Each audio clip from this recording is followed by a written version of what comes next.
tarde.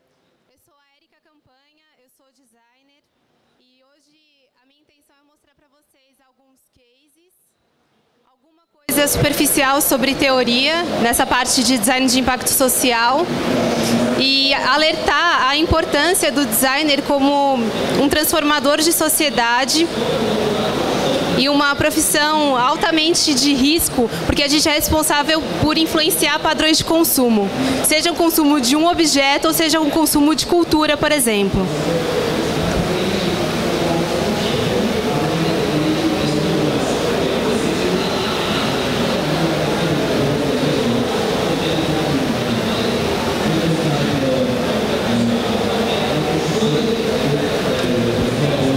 Eu já ganhei alguns prêmios, já participei de algumas exposições.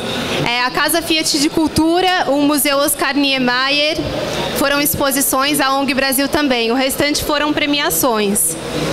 E recentemente foi essa dos Jovens Designers, que vai abrir agora no dia 12 no Museu da Casa Brasileira. Vocês estão convidados na semana que vem. Então, quando a gente fala de design de impacto social, a gente encontra algumas nomenclaturas que se referem à mesma coisa. Então, o design de impacto social é a mesma coisa que o design socialmente engajado e o design social. Só que a questão é, quando a gente faz design, a gente gera um impacto social. Então, quando vocês verem essas nomenclaturas, elas se referem ao impacto social positivo.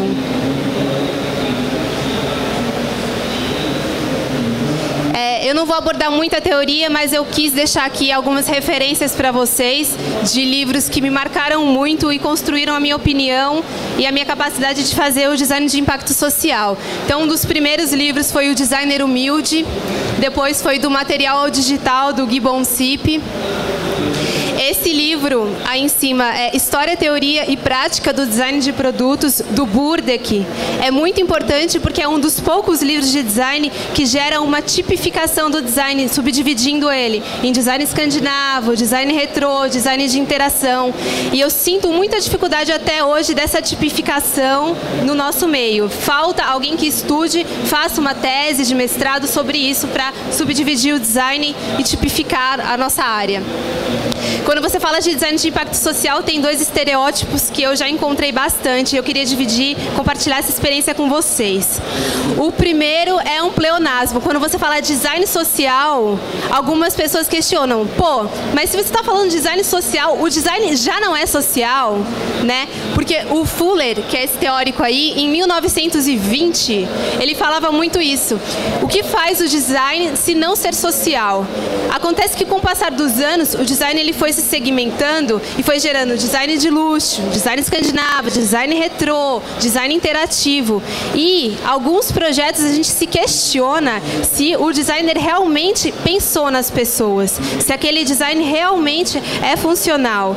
Então, o design social não é um pleonasmo. Uma outra coisa que eu vejo é sobre caridade. Sobre caridade eu queria aprofundar um pouco mais com vocês, dando um exemplo. Algumas pessoas questionam, quando você vai atender uma comunidade fazendo design, elas falam, pô, você está fazendo uma caridade? É um trabalho voluntário? Elas questionam se você está ganhando com isso ou não. Se essa pessoa for importante para você, você tem que melhorar o seu discurso. Então eu vou aqui simular uma apresentação de projeto que vai abordar essa questão da caridade. Então, a dúvida é, o designer ele começa o discurso dele com um processo ou com o resultado desse projeto? Então, por exemplo, alguém me pergunta, e aí, Érica, você é designer, eu te acompanho, queria saber o que você está fazendo. Aí eu falo, olha, eu estou cuidando de um projeto de fotografia, estou cuidando da identidade visual do site e das redes sociais de um projeto bem legal. Deixa eu mostrar para você meu projeto. E aí eu mostro uma foto dessas, de uma comunidade de alguns meninos da África. E aí eu vou explicando. Então, esses meninos, eles fotografam. Então, esse projeto é o seguinte, ele leva câmeras para comunidades e ensina as pessoas a fotografarem. Essa é uma das fotos que eles tiraram. E aí a pessoa, de imediato, já me faz a pergunta, peraí, seu trabalho é voluntário? Porque ela viu uma comunidade, então ela subentende que é voluntário. Ela não deixa nem eu explicar que, na verdade, essas fotos que foram produzidas pela comunidade foram para um museu em Nova York para serem vendidas. E aqui embaixo você pode ver o relato que foi arrecadado $17 mil nesse caso, do Sudão do Sul. E esses $17 mil, 100% dele foi revertido para a própria comunidade, ajudando a construir uma cerca ao redor do campus, protegendo contra as forças rebeldes do Sudão. Então, a pessoa não deixa nem você chegar nesse ponto.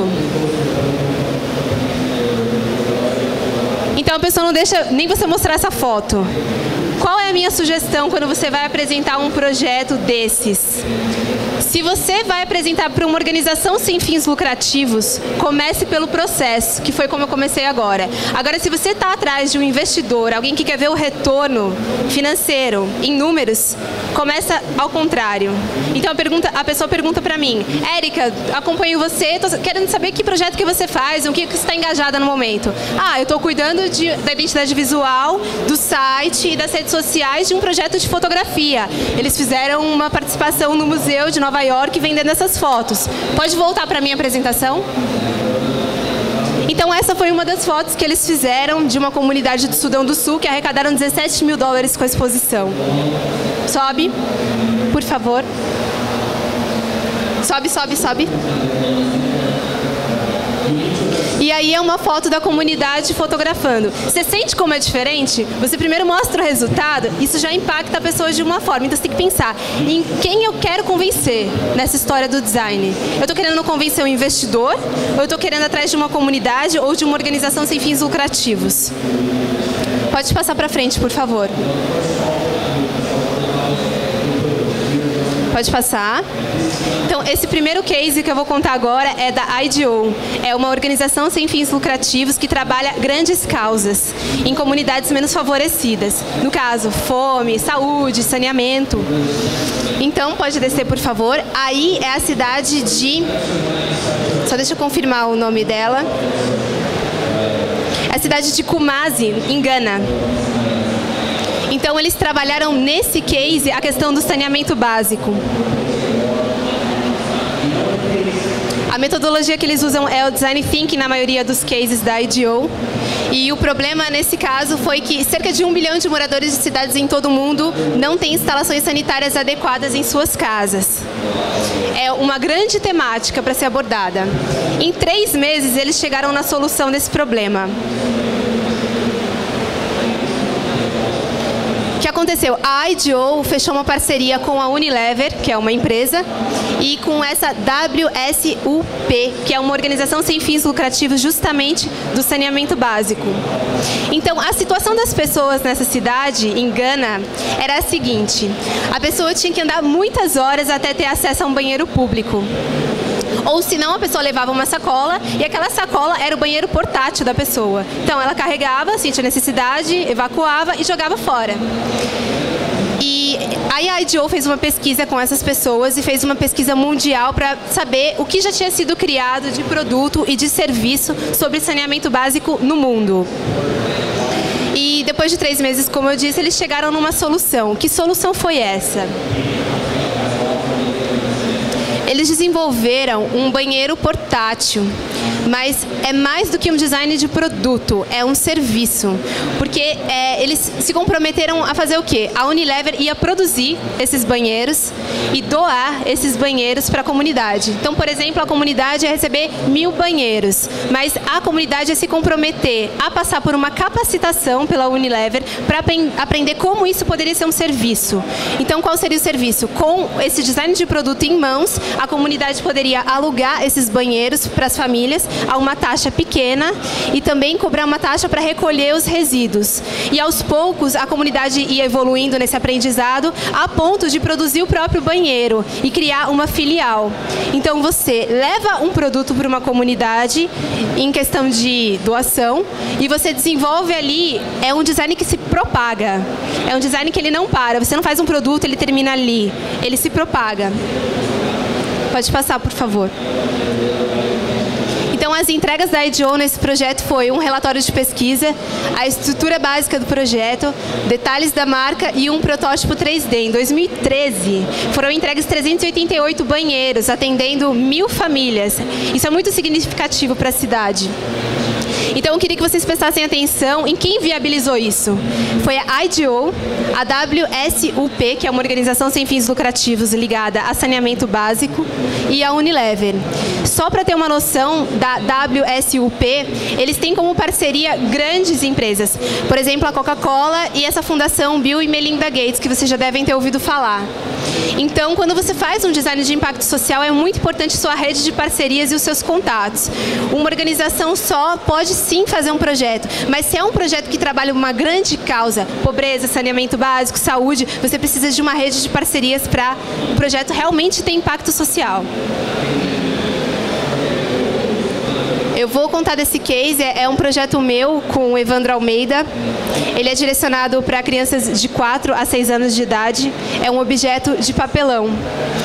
Esse é um case que eu quero contar para vocês de um produto que ele tinha tudo para ser industrializado e vendido de uma maneira comum.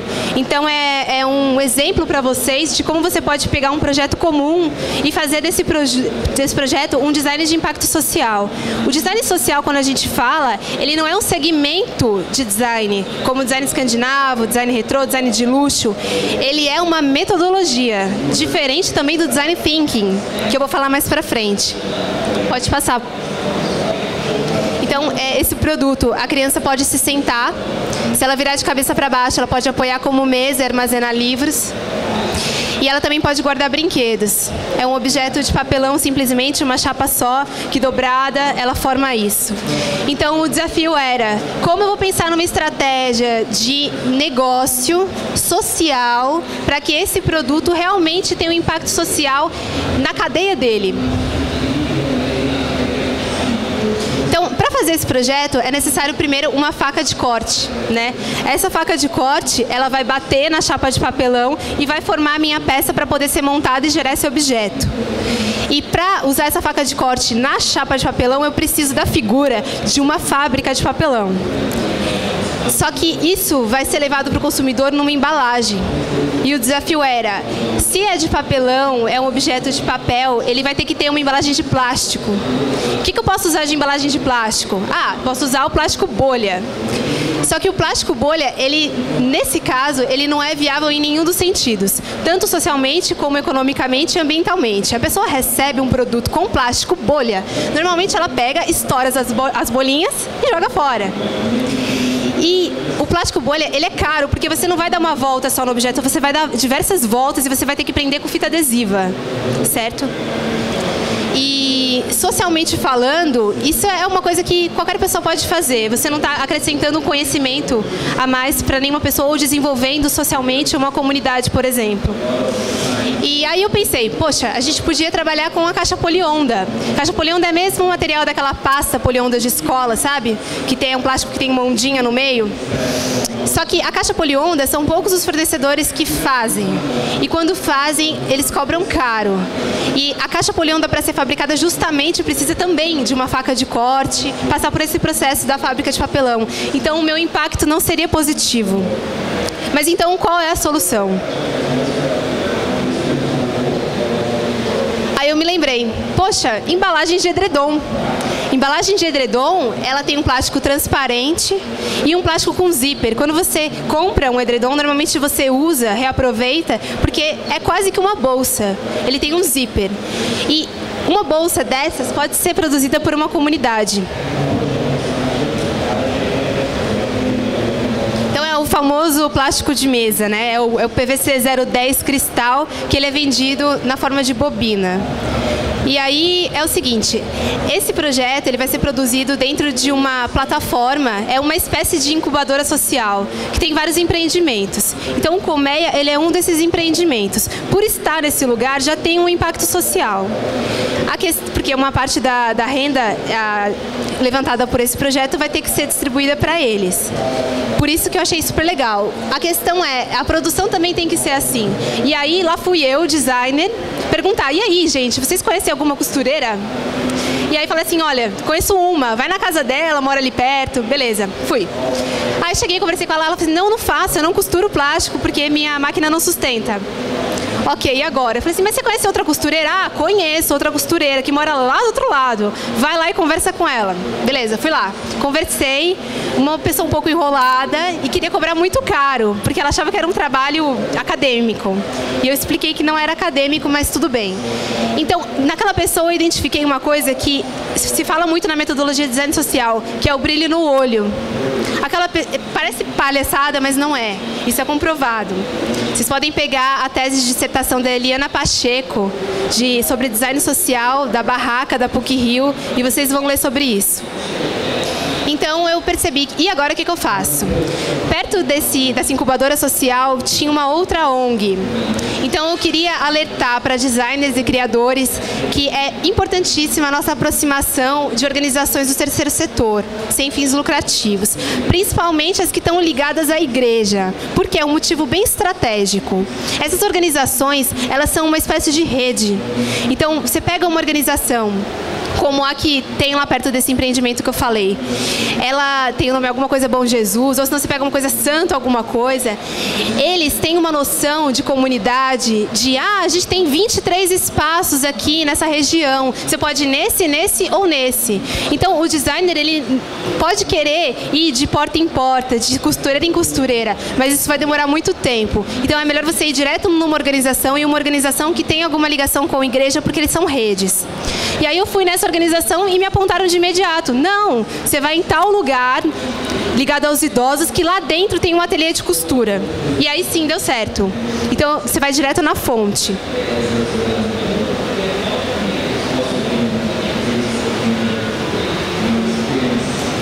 Esse case é um case sobre design universal.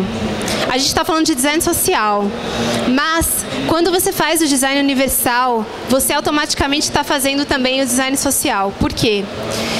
O design universal, ele não é um design que você vai dizer, poxa, vou fazer uma mesa adaptada. Vou fazer uma mesa adaptada. Você não vai fazer uma mesa adaptada porque não vai ser design universal. Você vai fazer uma mesa universal, que pode ser, por exemplo, para cadeirantes e não cadeirantes. Foi o caso dessa cozinha que eu fiz, é a cozinha compacta universal.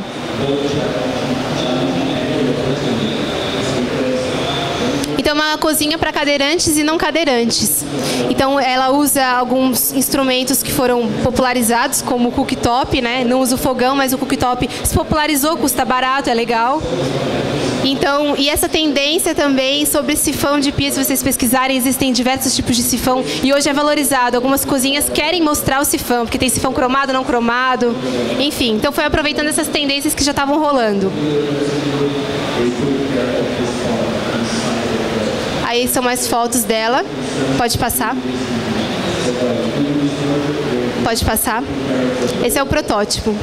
Um outro case também que eu acho interessante é esse do Bruno Perger, ele é um designer também, é o Bebedouro Público, que o foco dele é vender para uma prefeitura do Sul, e depois disso ele pensa em expandir para outras prefeituras e atingir outras cidades. O que é muito interessante você lidar com essa parte pública, porque você envolve mais pessoas. Então o seu design gera mais impacto.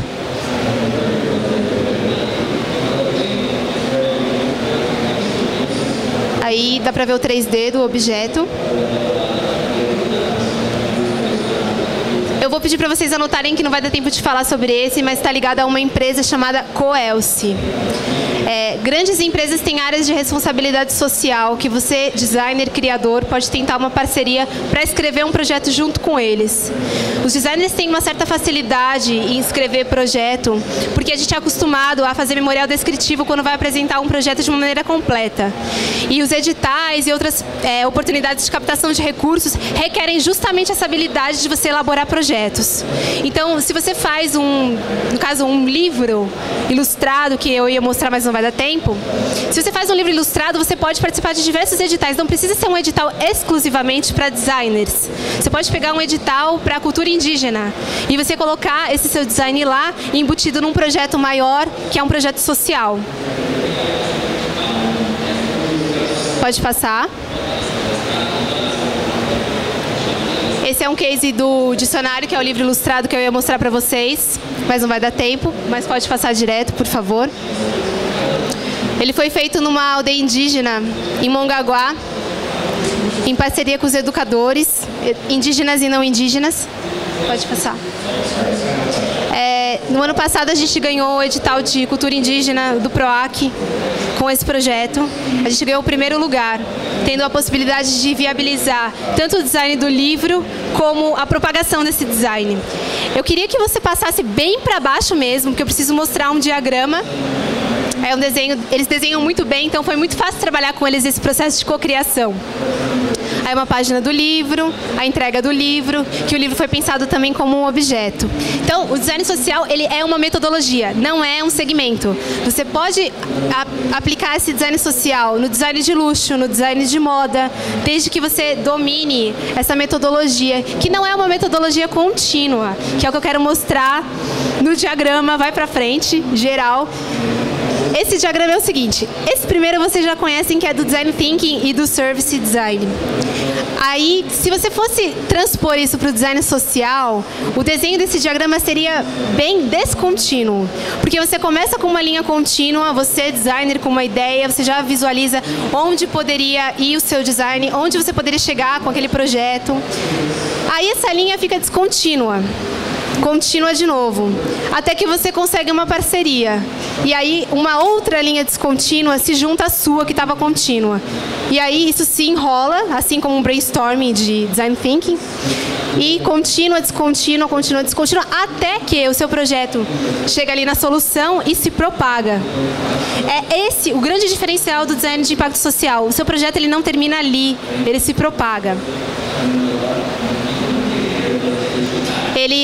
A metodologia do design social é um pouco semelhante a Human-Centered Design, porque você não trabalha com problemas como Design Thinking. Você não vai numa comunidade querendo saber o problema dela, ou você não vai envolver outras pessoas que não sejam de comunidades, mas que podem ser atingidas por aquele projeto seu, buscando um problema.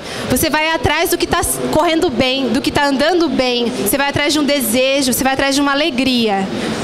E é muito mais fácil construir em cima disso. Já estou concluindo. Então você, ao invés de detectar um problema, você vai detectar uma alegria. Esses desejos das pessoas vão ser a força do seu design. Você trabalha com o que está andando bem. Você tem que se atentar para os potenciais ali, tanto intelectuais como de localidade. Você tem que ter essa visão macro, geográfica, do que está em volta daquilo e do que essas pessoas podem oferecer. Porque você pode fazer um projeto hoje com essa comunidade, esse projeto se propagar. Mas depois você pode atingir outras pessoas com aqueles mesmos contatos. Então tem a figura, só vou falar esse, a figura do interlocutor. Você não faz o projeto para alguém, você faz o projeto com alguém. Você não tem um público-alvo, você tem uma população atingida, uma população envolvida. E quando você trabalha um caso específico, né, tem um caso muito específico do Papanek, no livro dele que eu mostrei no começo, que vocês vão ver, de um abridor de lata. Ele foi criado por um caso específico de deficiência, mas aquilo se tornou um produto que foi muito bem vendido. Então, quando você trabalha um caso específico, não quer dizer que vai ser só para aquilo. Ele é um caso específico que pode ser um caso global. E alguns pontos que podem ajudar vocês nesse questionamento, nessa busca de como fazer isso, para que você faz esse design? Se é para o seu chefe, porque ele te pediu para fazer um app sobre meio ambiente, sobre árvores, doenças de árvores, como isso pode se propagar? Quem mais pode ser atingido por isso? Você trabalha diretamente com a causa, nesse caso da IDEO, que vai direto no problema, pobreza, saúde, saneamento, ou você pode fazer o design universal, que não vai diretamente numa grande problemática, mas você também vai estar fazendo o design social. Então, o design, ele tem que promover uma inclusão, ele tem que ser participativo. E essa coisa do olhar para as organizações sem fins lucrativos. Ali tem uma grande população que pode te ajudar muito. Então, as reflexões são local ou global? Se local, como o meu projeto pode ser escalável? E Finalmente, para terminar, quais são as vantagens de você fazer isso? É muito fácil?